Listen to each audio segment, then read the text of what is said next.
المؤلف رحمه الله تعالى ونفعنا بعلومه في الدارين آمين. Allah telah memuji orang yang dapat menahan marahnya, sebagaimana firman-Nya di dalam Al-Quran, wal kadhiminal ghaidha wal 'afina 'anil nas. Artinya orang-orang yang menahan kemarahannya dan memaafi kesalahan orang. Tuan-tuan muslimin, sidang jemaah yang dirahmati Allah sekalian, alhamdulillah, pertama dan selama-lamanya kita panjatkan puji syukur pada Allah dengan izin taufik hidayah Allah Ta'ala jua. Pada malam ini kita sambung lagi bacaan kitab 20 sifat hati yang keji dan terpuji. Kita sambung bacaan ke surat 10 sifat yang ketiga, masih dalam bab al-ghadab ataupun dalam bab marah. Kita dah lihat dalam pertemuan yang lepas antara kaedah dan cara yang ulama ajarkan kepada kita bagaimana untuk menghilangkan daripada kita sifat marah yang keji. Murad pada sifat marah dalam kitab tasawuf ini ialah sifat marah yang keji. Sebab dah sebut dalam pertemuan yang lepas, bukan semua sifat marah itu adalah keji. Ada yang mahmudah, ada yang dipuji. Cuma bila kita berbicara dalam disiplin ilmu tasawuf, marah di sini yang datangnya daripada Nabi dalam bentuk larangan. Hadis Nabi kata la taghdab. So ini adalah merupakan marah yang keji pada agama. Andai kita melakukannya, maka ia adalah merupakan maksiat kepada Allah Ta'ala. Boleh dosa lah kalau kita marah. Kalau kita marah kerana Allah Ta'ala, marah yang dipuji oleh agama, maka kita boleh pahala. Tapi kalau kita marah kerana hawa nafsu kita, maka kita boleh dosa. Jadi la taghdab yang kita dah lihat dalam pertemuan yang lepas, Nabi larang daripada marah, itu maknanya marah yang keji. Adapun yang dipuji, maka itu tidak ada larangan. Cuma kita orang awam ni nak bezakan antara yang keji dengan yang dipuji. Kita duk berasa bila kita marah, dia adalah datang daripada suruhan agama. Padahal dia adalah datangnya daripada suruhan ammarah bisu' yang ada dalam diri kita. Jadi kena tengok, kena tilik dengan acuan, dengan aturan agama lah. Apa sebab kita marah ni? Adakah kerana kepentingan diri kita, kepentingan hawa nafsu kita, ataupun kerana agama Allah Ta'ala? Yang berlaku di depan kita itu orang persendakan agama, orang main agama, orang pelekeh agama. Maka pada masa itu, kalau kita marah bukan kerana hawa nafsu, tapi sebab nak bela agama. Marah tu kerana nak meninggikan balik agama yang dipermain-mainkan, yang direndah-rendahkan itu. Tapi kalau diri kita, maka sebagaimana kisah yang saya sebut semalam, kisah yang berlaku kepada Al-Fudail bin Iyad, seorang wali min awliya'illahi salihin. Apabila diceritakan kepada Fudail bin Iyad, ada orang bercakap tentang diri dia, maknanya orang mengutuk, menghina, mengumpat dia. Maka dia kata, aku akan buat dia marah. Orang asalnya nak suruh dia marah.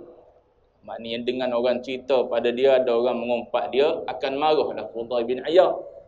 Tapi jawab Fudail bin Iyad, aku akan buat dia marah. Siapa yang marah? Maksud Fudail situ, aku akan buat syaitan marah.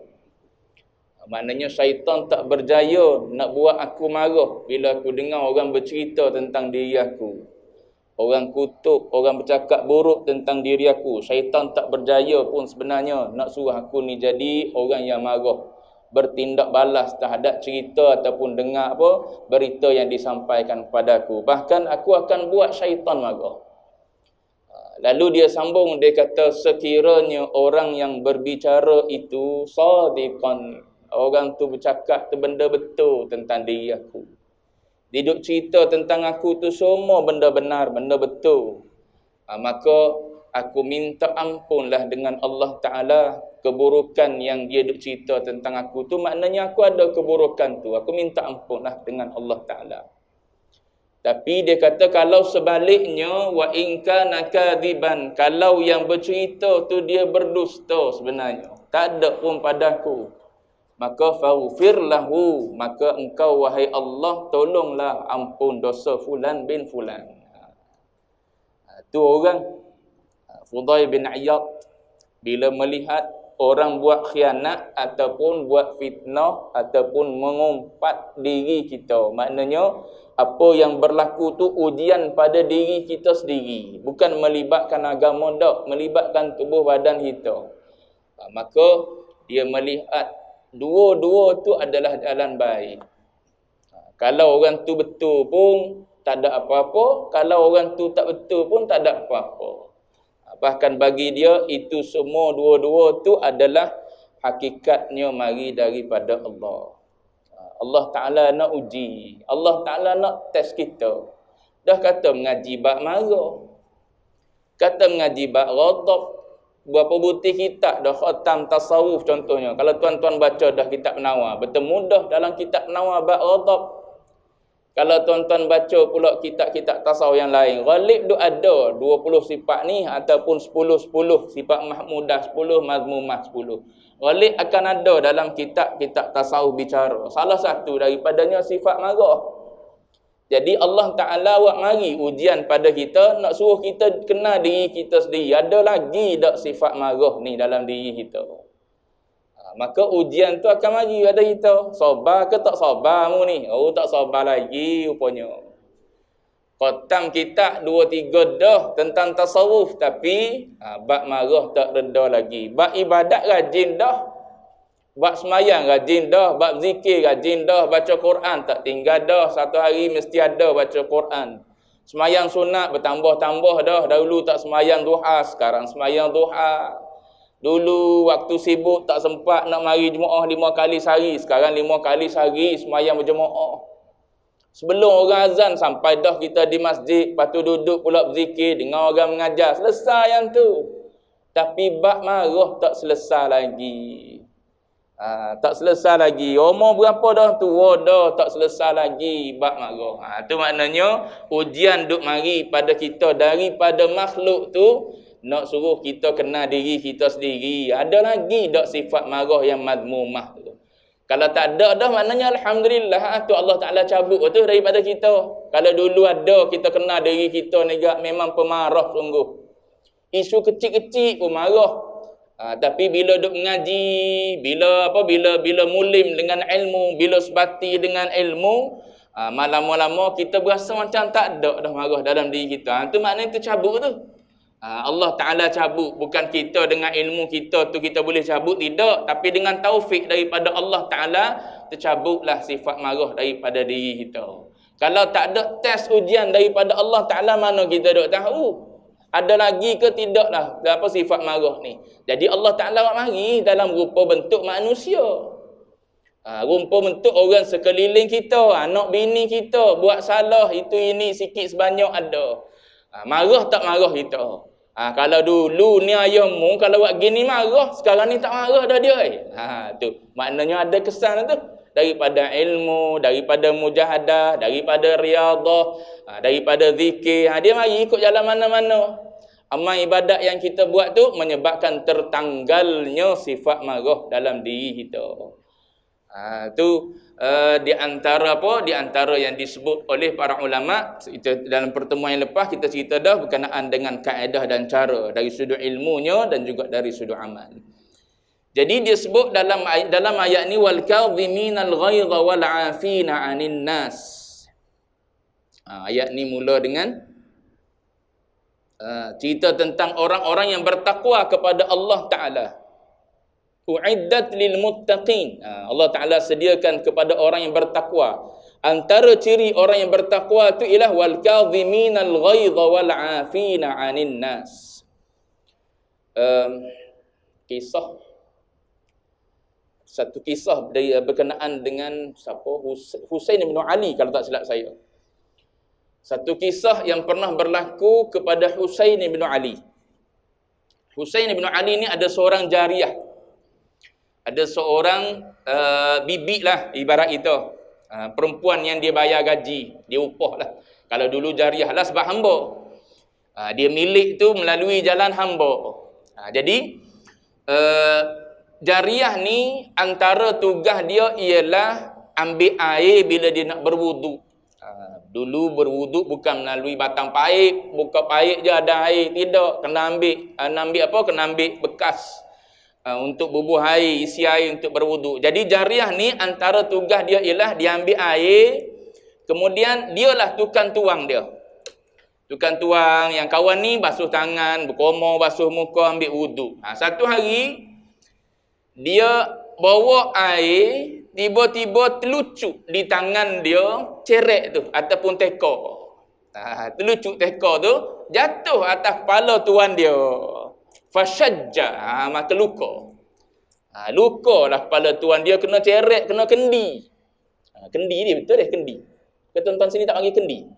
Cerek panggil juga kendi ni. Tapi orang Kuala Lumpur tak panggil kendi. Cerek, tidak kendi, cerek. Jatuh atas kepala, luka kepala dia. Maka tuan dia yang duduk kaedah cara nak ambil wuduk lah, duduk kita panggil apa? Duduk bercangkung tu. Duduk bercangkung nak ambil wuduk tu, tengoklah. Dia buat salah dah, jatuh atas kepala aku, luka pula tu. Maka bijaknya jariah dia ni, hamba dia ni, dia pun kata, Allah Ta'ala kata dalam Quran, wal kadhiminal ghaib. Wal kadhiminal ghaib. Ciri orang yang bertakwa ialah orang yang menahan marahnya. Gitu. Dicerita pada tuan dia. Maka apa jawab tuan dia?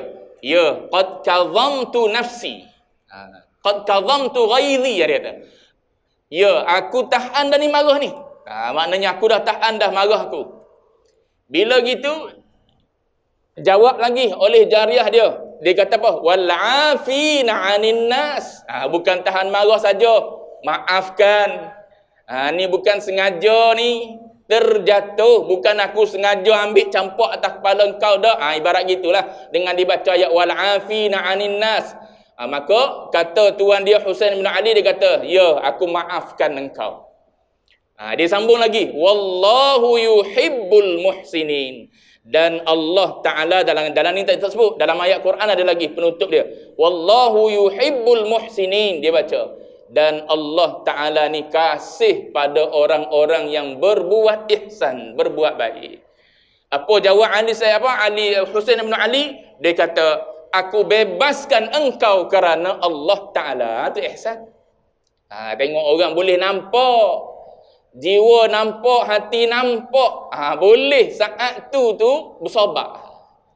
Kita bukan sakit, bukan luka. Sebut dah contoh semalam, balik rumah, buka peti ais, air tak ada dalam peti ais. Orang rumah terisi dalam botol dulu. Zaman sekarang ni ada kuku, ada kaki ke apa. Mesti macam-macam nama sekarang ni. Kowe, tak kowe, apa lagi, macam-macam nama. Sekarang ni tak payah dah bubuh dalam botol, letak dalam peti. Kalau ada pun sikit-sikit tu ada lagi lah orang duk buatnya. Cuma dulu gitu lah. Rebu air dengan cerek. Tuan-tuan orang muda tak sempat kot gitu. Rebu air dalam cerek, masak dulu air, lepas tu bubuh dalam botol, bubuh dalam peti. Sebab apa? Nak minum air sejuk. Takdir satu hari kita balik petang pukul 7 sampai rumah 6.30 sampai rumah, buka peti dagu air nak minum air sejuk. Tengok botol kosong ada. Botol kosong, aku dagu air tak ada air, ambil botol kosong baling. Sebab apa? Isu kecil sangat ya tu. Minumlah air sejuk, air suam yang ada pun. Yang tak sejuk, air suhu bilik ke, tak suhu bilik ke, minum je lah air. Tak boleh lah. Dia punya nafsu tak boleh sabar. Ni peluang marah ni, peluang marah. Ambil botol baling, baling anak duduk dalam bilik, tutup itu. Bini sembunyi belakang peti, takut. Nak bagi tahu. Perangai umur berapa tu? Umur nak mati esok lusa. Sebut dah cerita semalam. Ustaz Syamsuri pernah cerita, ada kisah benar. Dia kata ada seorang sahabat, dia sebut gitu. Ada seorang sahabat dia kata, yang kena penyakit kecil manis. Bila penyakit kecil manis ni, tapak kaki dia luka, jadi buruk. Bila buruk, busuklah benda tu. Nurse pun tak tahan dengan busuk kaki orang yang kena kecil manis ni.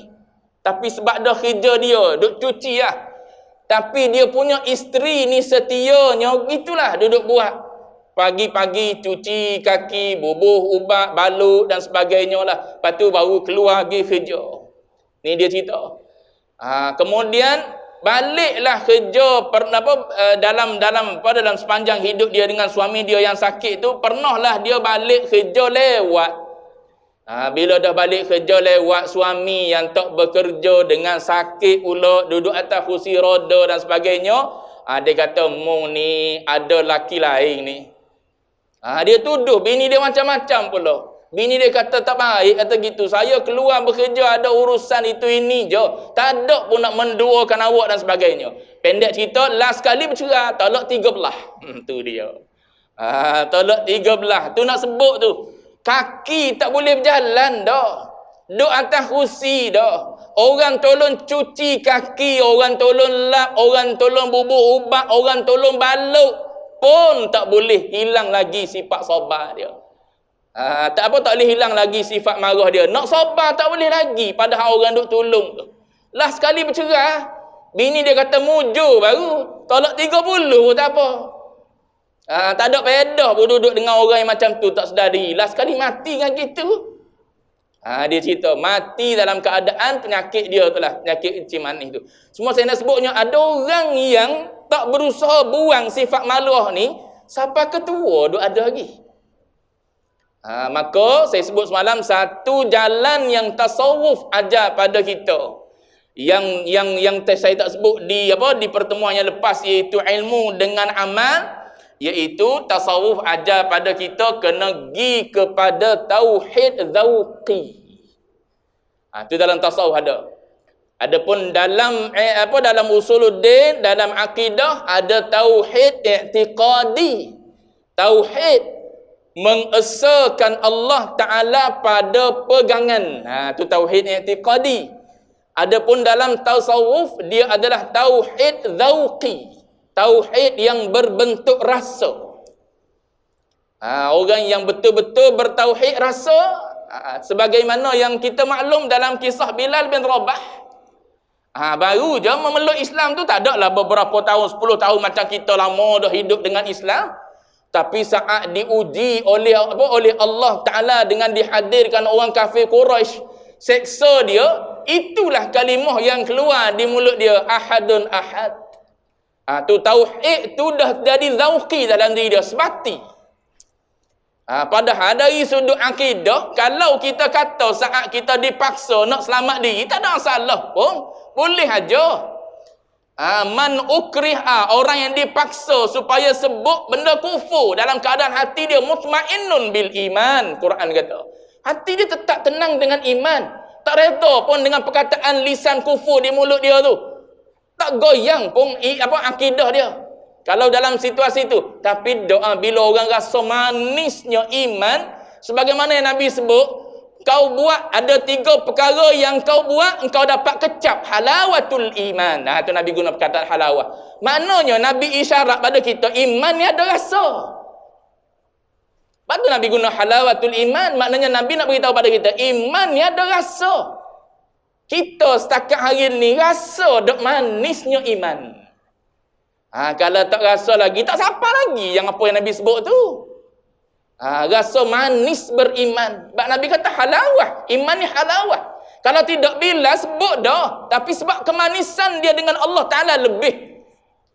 Tu tauhid tasawuf nak bawa kepada tauhid zauqi tu. Tauhid rasa. Rasa bertuhan, rasa hanya dia je. Fa'il dia, mani' dia, apalagi rafi' dia, dar dia, semua. Yang mendatangkan mudarat dia, yang mengangkat mudarat dia, yang menolak mudarat dia, yang mendatangkan apa? Kesusahan, kebaikan, semua dia. So la ilaha, tiada yang lain. Yang rafi', yang dhari, yang apa lagi? Sebutlah nama sifat Asmaul Husna tu, semua tu tidak ada kecuali Allah Ta'ala saja. Bila gitu, tak ada orang boleh datangkan apa kebaikan pada kita kecuali Allah. Walau rupa dia manusia, berjalan duk mari depan kita, anak bini kita, jiran tetangga kita, sahabat andai kita, buat mari benda pada kita bagi, ambil ni hadiah. Ambil dah, ni durian. Ambil lah itu, ini dan sebagainya bagi. Hakikatnya hati kita, tauhid hakiki kita, zauqi kita, Allah yang datangkan. Kita yang tak rasa ni kena jajah. Kena jajah. Alhamdulillah Allah Ta'ala hadirkan fulan bin fulan, fulan bin fulan dalam hidup kita. Bawa benda ni, datangkan benda ni, beri kebahagiaan pada kita melalui orang-orang ni. Melalui bini kita, kita bahagia. Melalui anak-anak kita, kita bahagia. Melalui sahabat andai, kita bahagia. Siapa yang menghadirkan mereka? Allah. Kemudian Allah Ta'ala pergikan mereka. Siapa yang memergikan mereka? Allah. Ke mereka boleh pergi sendiri, bebas daripada Allah Ta'ala? Mana ada seorang pun bebas daripada Allah Ta'ala. So datang mereka, Allah Ta'ala yang menghadirkan. Pergi mereka, Allah Ta'ala yang memergikan mereka. Tu tauhid zauqi duduk di dalam. Sebab dia tak nampak yang lain kecuali Allah.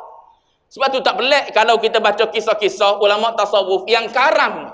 Karam di dalam tauhid, karam di dalam keesaan Allah Ta'ala. Tak peliklah kalau dikata semuanya Allah. Sebab apa? Hati dia tengah menyaksikan semua itu adalah Allah. Adapun makhluk, ibarat seperti apa? Ibarat seperti robot yang tak ada boleh buat apa-apa kecuali setelah diletak bateri dalam tu. Dia pun bergerak. Kita remote dia ke depan, dia ke depan. Kita remote dia ke belakang, ke belakang. Itu skrip dia. Semuanya Allah.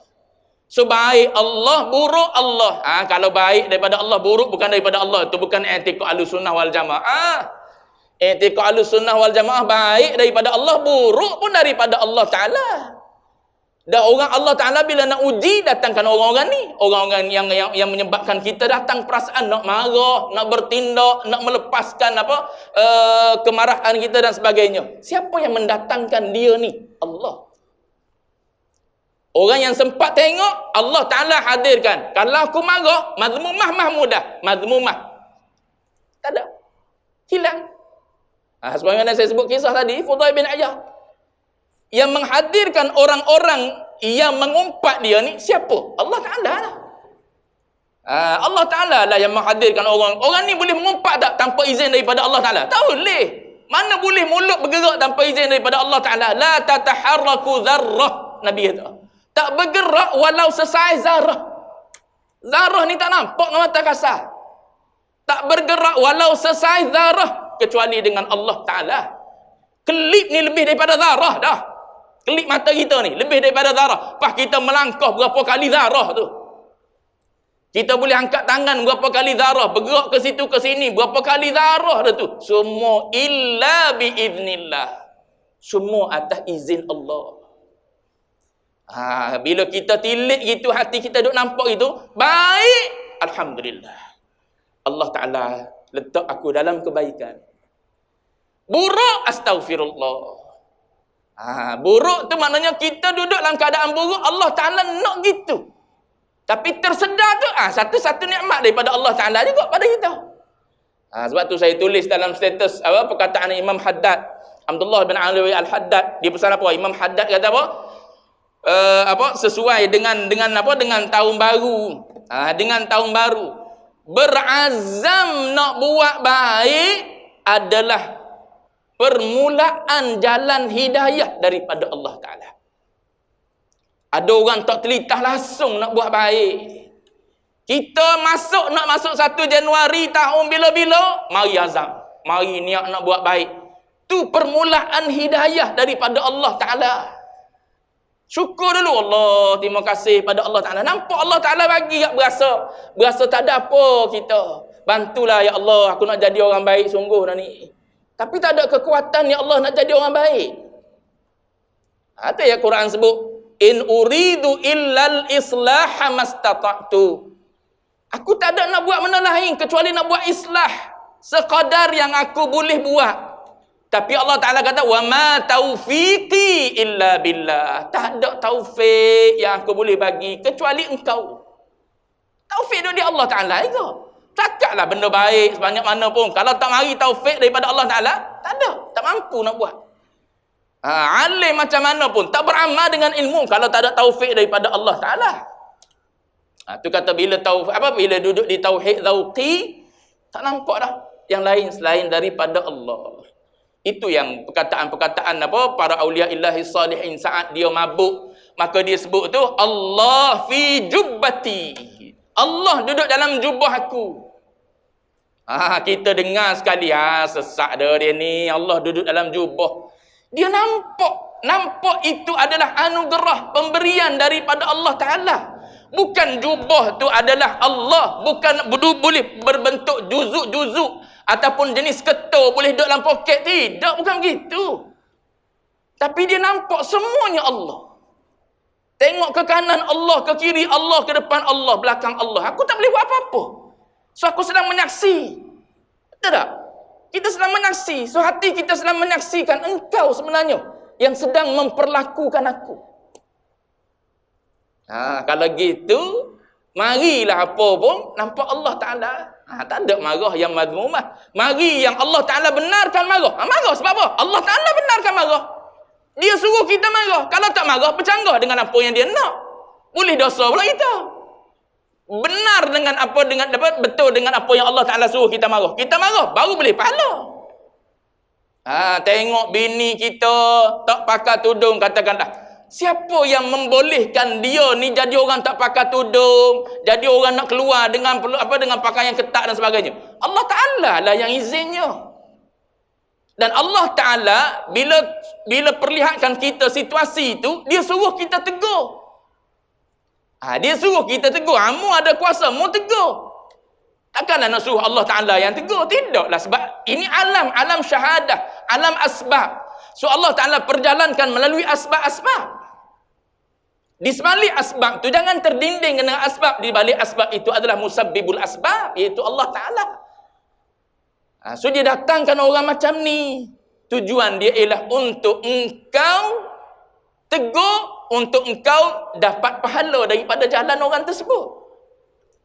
Sebab apa? Marah yang demikian dibenarkan oleh agama. Bahkan engkau marah, engkau tegur, itu adalah pahala. Kita tak buat pula. Allah Ta'ala suruh tegur, suruh marah, suruh didik. Saat tu kita biar pula. Boleh dosa. Tapi saat benda yang tidak disuruh oleh Allah Ta'ala marah, tiba-tiba kita marah. Tu bercanggah. Maka bolehlah dosa dan maksiat. Yang ni bicara kita. Berkenaan dengan apa? Dengan sifat mazmumah yang ni. Jadi ulama tasawuf dia sebut melalui jalan tauhid zauqi. Tauhid yang berbentuk rasa.